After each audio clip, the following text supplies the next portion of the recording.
Balance ton sport, le MAG. Comme chaque lundi, votre rendez-vous avec le sport, Balance ton sport, le MAG et Léo de Garrigue qui est invité ce matin sur notre plateau, Léa Sprunger. Bonjour. Bonjour. Et bienvenue. Merci. Merci d'être avec nous. Rassurez-moi, vous aimez un peu le ski quand même? Un peu quand même, je vais skier samedi. Bon, bienvenue à vous en tout cas. Merci d'être là ce matin pour nous parler de vous, parler de votre univers, parler des futurs projets, de ce qui va se passer pour vous. En tout cas, merci d'être là. Bienvenue. Merci de l'invitation. Léa Sprunger, le mardi 14 septembre 2021, vous avez couru la dernière course de votre carrière à Bellinzone. On est 2 ans et demi plus tard, vous faites énormément de choses diverses et variées, on y reviendra dans le détail. Mais est-ce que de manière globale, ce début d'après-carrière vous épanouit et est-ce que le deuil des compétitions, des tours de piste, des grands stades a été difficile à faire ? Non, il n'a pas été difficile à faire.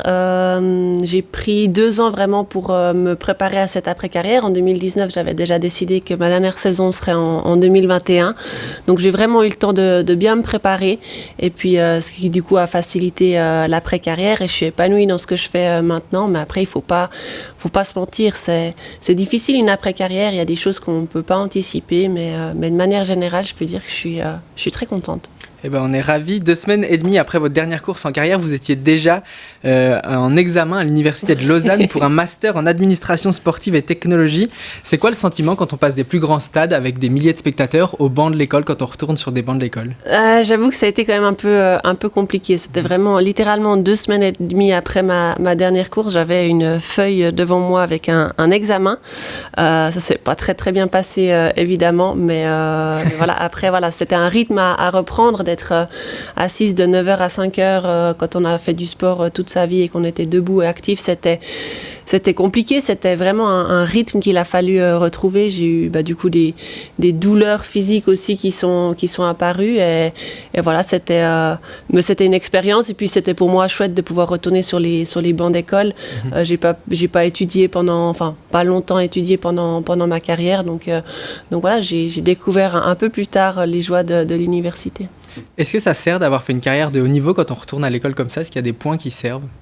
Oui, forcément, que ce soit aux études ou bien maintenant dans le monde professionnel dans lequel je suis.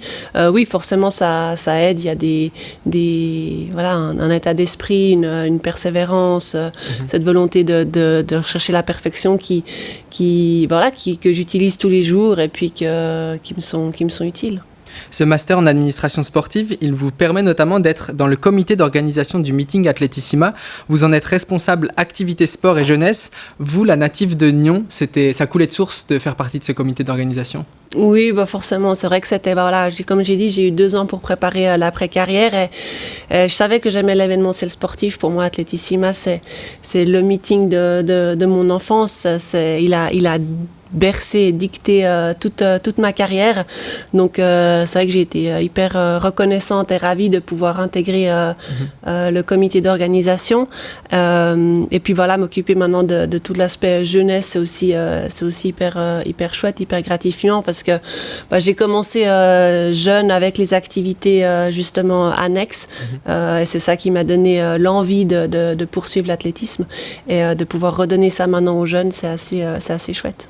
Donc votre présence à Atletissima, elle est logique, vous y avez brillé, vous connaissez le meeting par cœur. Je suis allé faire un petit coucou à Jackie Delapierre, le grand patron d'Atletissima, et je lui ai demandé en quoi vous étiez la personne idéale pour venir donner un coup de main. On l'écoute. Oui, parce qu'elle apporte toujours son expérience. On n'est pas de la même génération et on a besoin, pour perdurer avec cet événement, des idées de la nouvelle génération. Elle en apporte beaucoup. On ne peut pas toutes les utiliser. Il y en a certaines qui sont parfois un peu utopiques. Mais je veux dire, c'est le renouveau d'Atletissima, ça passe aussi par des gens comme Léa. Elle n'est pas toute seule à gérer ce genre de choses. Mais en fait, oui, elle apporte beaucoup pour le développement de l'événement dans le futur. C'est quoi concrètement ce que vous apportez, vous avez l'impression, à ce meeting, ce coup de fraîcheur ? C'est, je pense, une nouvelle vision. Après, on travaille vraiment main dans la main avec Jackie et Julien Carrel qui a aussi rejoint le bateau. Et puis le but, c'est d'apporter aussi des nouvelles choses à la jeunesse, parce qu'on a des activités jeunesse qui sont très fortes, qui fonctionnent très bien, comme le Kids Training, la rencontre avec les stars. Mais la société évolue, les attentes des enfants, des jeunes évoluent aussi, donc il faut s'adapter un petit peu à tout ça. Et puis on essaye de faire résonner l'image Atletissima, la marque Atletissima le plus longtemps possible. Et puis on le fait en partie à travers les activités pour la jeunesse. Vous êtes également consultante pour nos confrères de la RTS sur les grandes compétitions d'athlétisme. Vous serez à Paris cet été pour les Jeux Olympiques ? Oui, avec beaucoup de chance, oui, je serai là-bas. Magnifique. Et ce rôle de consultante, il vous permet de garder un pied tout près des athlètes ?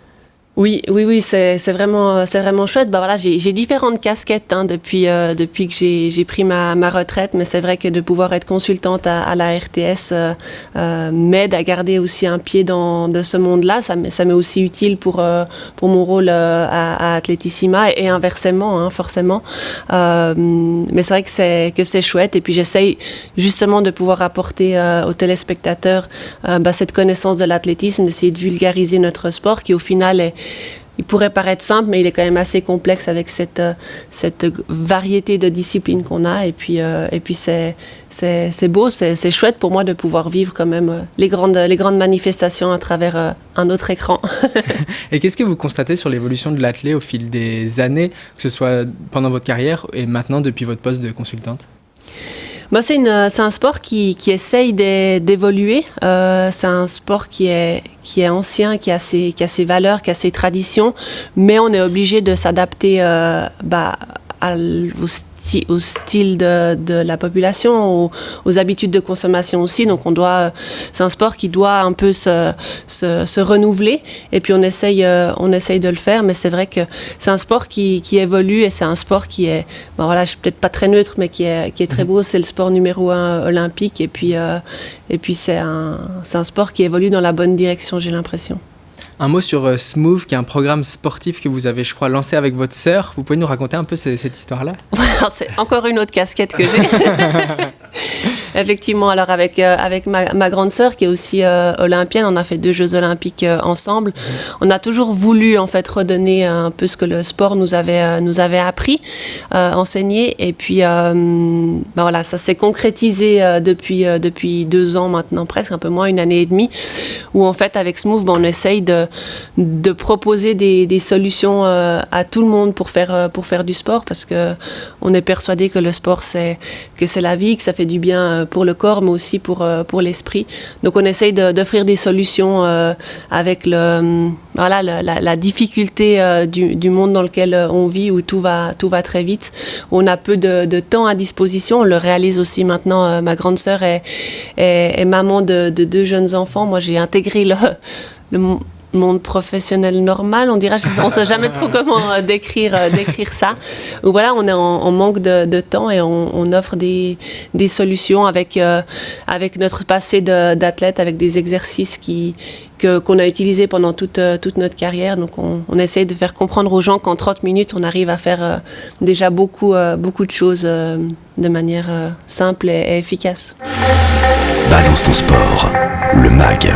Balance ton sport, le MAG, avec notre invité ce matin, Léa Sprunger, portrait d'une athlète hors norme, porte-étendard de l'athlétisme vaudois, retour sur les moments forts de sa carrière et les enjeux de sa reconversion. Merci d'être avec nous ce matin. Léo de Garrigue, on continue de découvrir l'univers de Léa Sprunger ce matin. Oui, et on va désormais rembobiner le fil de votre carrière, Léa Sprunger, et revenir sur les moments forts. Depuis des centaines d'années, des dizaines et des dizaines de millions de Suissesses ont déjà couru un jour dans leur vie, mais jamais l'une d'entre elles n'a couru plus vite que vous sur 300 mètres, sur 400 mètres ou sur 400 mètres haies. Parmi tous vos records, duquel vous êtes le plus fier ? 2. C'est vrai que le 400 mètres plat et le 400 mètres haies, c'est aussi les disciplines officielles.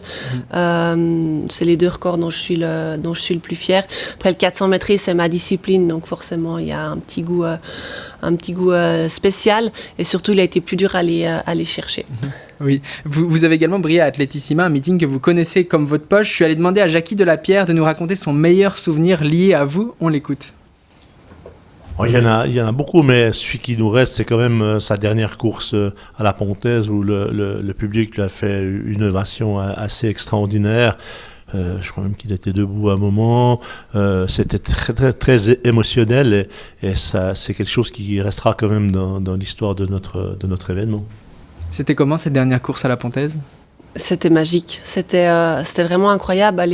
Les organisateurs, donc Jackie, avaient vraiment tout fait pour que ça se passe bien. Ils m'avaient fait plein de belles surprises. J'ai pu terminer aussi avec... il y a toujours cette tradition à l'Athletissima du 4x100 mètres. On a lancé l'histoire du relais 4x100 mètres là-bas en 2011, je crois. 2011, je sais plus.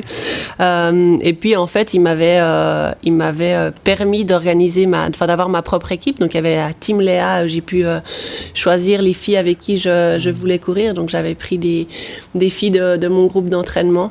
Et puis voilà, on a clôturé le meeting comme ça et c'était juste magique. Il y avait mes amis, ma famille qui étaient là. Et en fait, depuis le matin où je me suis réveillée jusqu'au soir où je me suis couchée, j'ai eu un sourire sur mon visage qui n'est jamais parti parce que c'était juste magique. Le 10 août 2018, dans le stade olympique de Berlin, vous remportez la médaille d'or du 400 mètres haies des championnats d'Europe. Vous devenez la première Suissesse de l'histoire à remporter un titre continental. Vous pouvez nous raconter un peu cette course-là, dans quel contexte elle se déroule ? Oui, alors ça c'est vrai que c'est une des plus grosses fiertés de ma carrière. Comme vous l'avez dit, d'être la première Suissesse à réaliser cet exploit-là, c'est quelque chose qu'on ne pourra jamais m'enlever. Les records, ils sont là pour être battus, mais les médailles et les titres, ils ne peuvent pas être enlevés. Donc c'était spécial. J'avais eu des saisons avant qui étaient un peu plus compliquées, avec pas mal de bas, de contre-performances. Et puis à Berlin, sur cette finale, il y a toutes les pièces du puzzle qui se sont assemblées où voilà, je me suis présentée dans cette finale avec beaucoup de sérénité, de confiance et puis en fait tout allait bien. Je me suis rapprochée hyper proche du record suisse d'ailleurs sur cette course-là sans vraiment m'en rendre compte. On m'a dit ça 2 jours après, je crois. Mais c'était magnifique. Puis après le stade de Berlin est mythique. Il y avait de nouveau ma famille, mes amis qui étaient ici. Et ouais, c'était magnifique. D'autant plus que quelques mois avant, en mars de cette même année, à Birmingham, au championnat du monde, vous avez peut-être le titre dans les jambes à ce moment-là et vous êtes disqualifié en demi-finale pour avoir posé un pied dans le couloir d'une adversaire. Ça a été dur à avaler cette disqualification. Ouais, elle était très très difficile. Alors je pense pas que j'avais le titre entre les mains sur ce grand championnat, mais je pense que j'aurais pu me battre pour une médaille. C'était la saison où j'étais physiquement le plus en forme, peut-être dans la tête un peu moins, mais physiquement c'est là où j'étais le plus en forme de toute ma carrière. Et puis effectivement j'ai marché en fait sur la ligne. Alors il y a eu énormément de disqualifications sur ce championnat-là parce que voilà, ils ont introduit aussi l'analyse vidéo. Donc voilà, après j'ai fauté, hein, on n'a pas le droit de marcher sur la ligne, c'est la règle, mais c'est vrai que ça a été très très frustrant, surtout que je l'ai appris par après, alors que j'étais déjà en train de faire mon décrassage pour me préparer pour la finale. Donc ouais, ça a été une grosse frustration, mais c'est une frustration qui, je pense, m'aura apporté pour le titre après à Berlin, parce que j'avais envie de plus, et puis je savais que j'en étais capable, et puis voilà. Donc il y a toujours un peu de positif dans ce négatif. Et l'année suivante, à Glasgow en 2019, vous remportez le titre de championne d'Europe du 400 haies, cette fois d'un petit centième devant la Belge Cydia Bolingo. 1 centième, c'est complètement fou comme avant, c'est rien du tout. Vous pouvez nous raconter un peu ce moment-là de l'attente entre la fin de la course, où j'imagine vous ne savez pas le résultat, et le moment où vous la prenez? Ouais, alors c'est pas du 400 mètres en salle, c'est du 400 mètres plat. Ah oui, pardon. Mais oui, effectivement, en fait, j'étais en tête. Le 400 mètres en salle, c'est très spécial parce qu'après un tour, on se rabat et on court en couloir. Donc j'étais en tête aux 200 mètres et on est chassé du coup pendant toute la course. Et puis je sens Cydia Bolingo, la Belge, qui revient derrière moi. Et effectivement, on joue sur la photo finish, donc au moment où on doit casser sur la ligne. Je l'ai jamais vraiment dit, mais en fait, en voulant casser et me dépasser, elle me tape, ce qui m'aide à casser un peu plus. Donc voilà, je lui la dois quand même un petit peu. Mais voilà, c'est le jeu aussi de cette compétition. Et voilà, donc coup sur coup, j'ai pu faire 2 fois championne d'Europe et c'était chouette. Un mot justement sur la différence entre les haies et sans haies. Est-ce qu'il y a une différence énorme ou est-ce que la transition entre les deux, elle se fait assez naturellement ? Non, alors c'est pas. Oui, ça se fait naturellement, mais on peut pas d'une course à l'autre passer du 400 mètres au 400 mètres plat. Oui, ça se fait, mais il faut quelques courses sur 400 mètres pour trouver le rythme, et puis ensuite il va falloir de nouveau quelques courses sur 400 mètres plat pour pouvoir se mettre dans le rythme. Mais après, d'un point de vue de l'entraînement, il y a beaucoup de choses qui se font ensemble. Je me suis entraînée toujours avec des coureuses de 400. Donc voilà, la transition, elle se fait, mais il faut, si on veut vraiment optimiser la distance, il faut enchaîner les courses.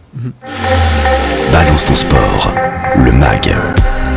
Balance ton sport, le MAG, la suite avec Léa Sprunger, notre invité ce matin, Léo de Garrigue. Oui, Léa Sprunger, vous avez dit dans une interview que la valeur la plus importante à vos yeux, c'est le respect.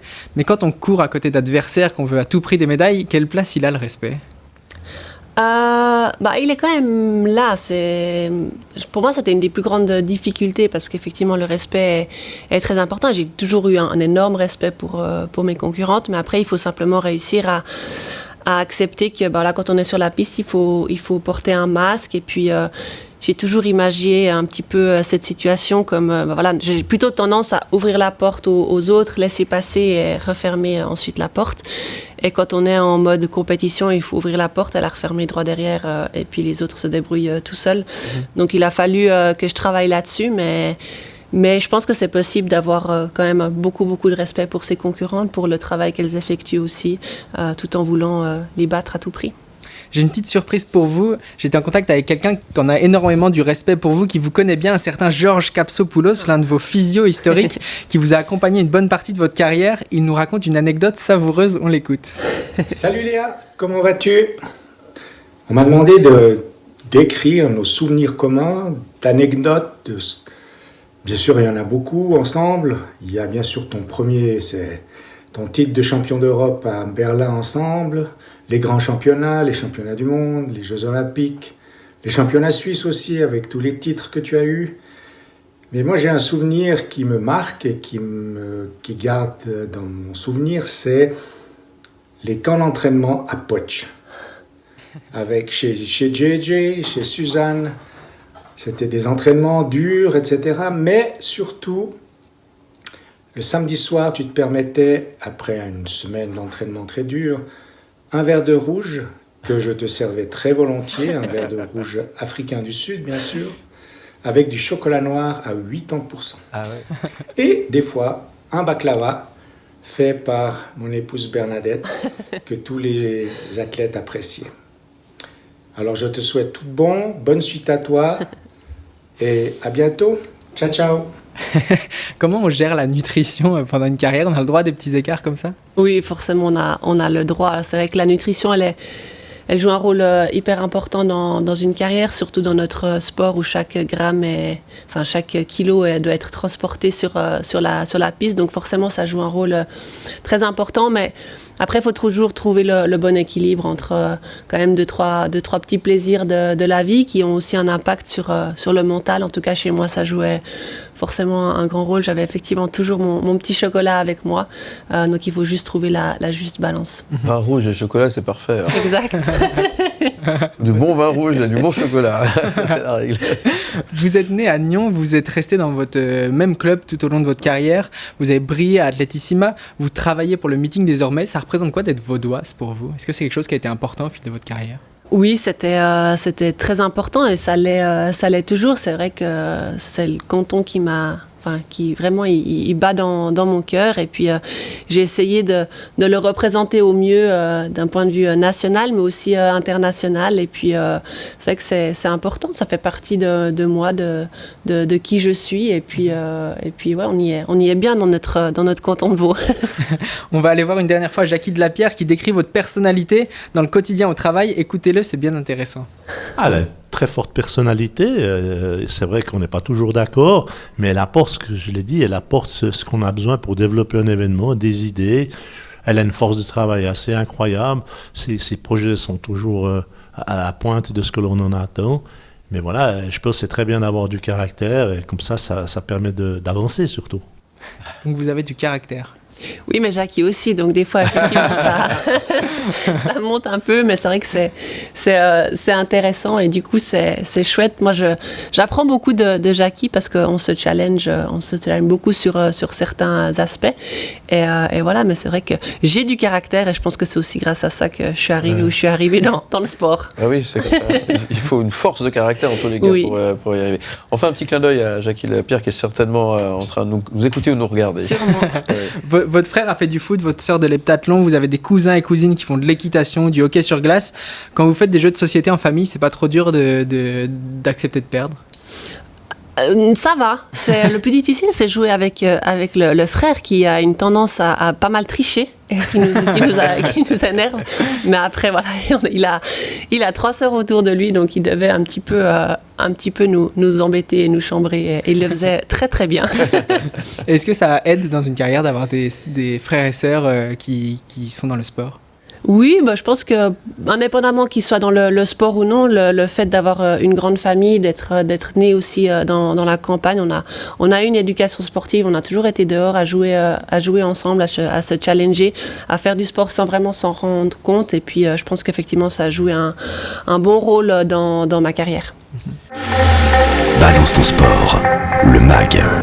Balance ton sport, le MAG avec notre invité ce matin sur le plateau, Léa Sprunger. Merci d'être avec nous, ça va toujours? Ça va toujours. C'est un bon moment? Parfait, ouais, c'est très chouette. Très bien. Nous, c'est une course c'est athlétique le matin finalement. On est toujours en train de courir après le temps. Voilà, ça va très très vite. On continue de découvrir pour ce dernier tour de table votre univers. Merci d'être avec nous. Oui, on va vous découvrir au-delà du sport désormais, Léa Sprunger. Pour préparer cette interview, je vous ai demandé votre film préféré. Et là, vous m'avez touché en plein cœur avec un film merveilleux, Astérix et Obélix, Mission Cléopâtre d'Alain Chabat. On se regarde un petit extrait. Avec plein de statues, qu'on appellera la grande dalle avec plein de statues. Et là-bas, les jardins, avec des oliviers, des orangeades, des seuls pleureurs, des seules meunières. Ouais. Et là-bas, le palais. Luxuriant, magnifique, chamarré, avec une grande cour où il y aura plein de danseuses qui pourront danser. Et juste là, un petit géranium. Il vous évoque quoi ce film? Moi, il me fait rire. Mais je l'ai déjà vu, je pense, 20 fois. Et à chaque fois, je rigole pour autre chose. Mais c'est un film que j'ai beaucoup regardé avec ma petite sœur. Et on n'est jamais à l'abri d'une petite réplique par-ci, par-là. Je vous ai également demandé votre chanson favorite du moment. Vous avez choisi Proud of Me de Brent Morgan. Et vous m'avez surtout dit que la chanson et vous, ça faisait 2. Vous pouvez nous raconter un peu ce paradoxe? On imagine un peu les sportifs écouter de la musique tout le temps. C'était pas votre cas? Non, effectivement, j'ai jamais trop écouté de musique. Alors oui, quand je faisais des séances d'endurance seule, je mettais un peu de musique, mais j'aimais toujours un peu écouter ce qui se passait plutôt autour, la nature, l'ambiance du stade, etc. Maintenant, j'écoute un peu plus de musique justement au travail ou bien dans la voiture ou comme ça. Et puis là, c'est le média, j'espère. Sur M le média, évidemment. Bien sûr. Mais là, voilà, c'est une chanson un peu douce qui calme dans les journées un peu pleines de rush. Merci beaucoup Léa Sprunger. On va terminer cette interview avec une tradition, la rafale de questions. 1 minute très précise, des questions courtes, des réponses courtes. Je vous laisse vous installer dans les starting blocks. Et est-ce que vous êtes prête? Oui. Ok, c'est parti. Attention. Un conseil pour courir vite? Commencez déjà avec la passion. Un pronostic sur un athlète suisse qui va faire médaille à Paris au JO cet été? Jason Joseph. Un regret sur votre carrière? Non. Le dernier film que vous avez vu au cinéma? La Tresse. Entraîner un athlète, ça peut vous intéresser? Pas tout de suite, non. Un mot pour qualifier le futur Stade Coubertin? Une pépite. Votre record de Suisse du 400 est en 50 secondes et 52 centièmes. Si vous le courez aujourd'hui, vous le faites en combien de temps? 63-28. Est-ce que le prochain athlète suisse qui sera champion ou championne olympique est déjà né? Non. Vous êtes dans quel état d'esprit à 6 mois des JO? Impatiente. Le plus beau stade dans lequel vous avez couru? Londres 2012. Est-ce que c'est dur de parler aux journalistes quand on vient de finir une course et qu'on crache ses poumons? Oui. Merci beaucoup Léa Sprunger. On vous verra donc aux Jeux Olympiques cet été aux commentaires et juste après à Athletissima le 22 août prochain à la Pontaise à Lausanne pour le premier meeting post-JO. Ça va être important. Merci beaucoup d'être venu nous trouver. Merci à vous.